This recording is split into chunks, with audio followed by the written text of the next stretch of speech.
Hello everyone, समायराज magic किचनमध्ये आपल्या सगळ्यांचं स्वागत आहे.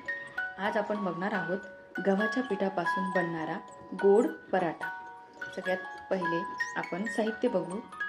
साहित्यासाठी लागणार आहे गव्हाचं पीठ, गूळ पावडर, साजूक तूप, चवीनुसार मीठ. हे आपल्याला लागणारे साहित्य आहे. सगळ्यात प्रथम आपण ह्या गुळापासून गुळाचं पाणी तयार करून घ्यायचं. म्हणजे पाण्यामध्ये थोडा गूळ टाकून उकळून घ्यायचं आणि हे पाणी घ्यायचं. त्यानंतर पिठामध्ये थोडंसं साजूक तूप टाकायचं, ते फेटून घ्यायचं आणि त्यानंतर आपण केलेलं गुळाचं पाणी यात थोडं थोडं प्रमाणात टाकायचं. ते चांगलं मिक्स करून छान आपलासा हा कणकेचा गोळा तयार आहे. आता त्याला छान पिठामध्ये डिप करायचं.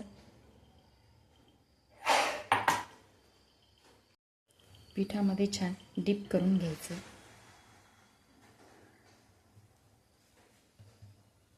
असं दाबून घ्यायचा आणि छान लाटून घ्यायचा. आपला पराठा छान लाटून तयार आहे. आता गॅसवर तवा ठेवून गॅस पेटून घ्यायचा आणि थोडं तूप टाकायचं तव्यावर.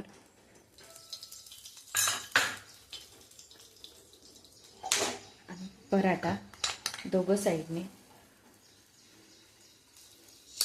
भाजून घ्यायचा.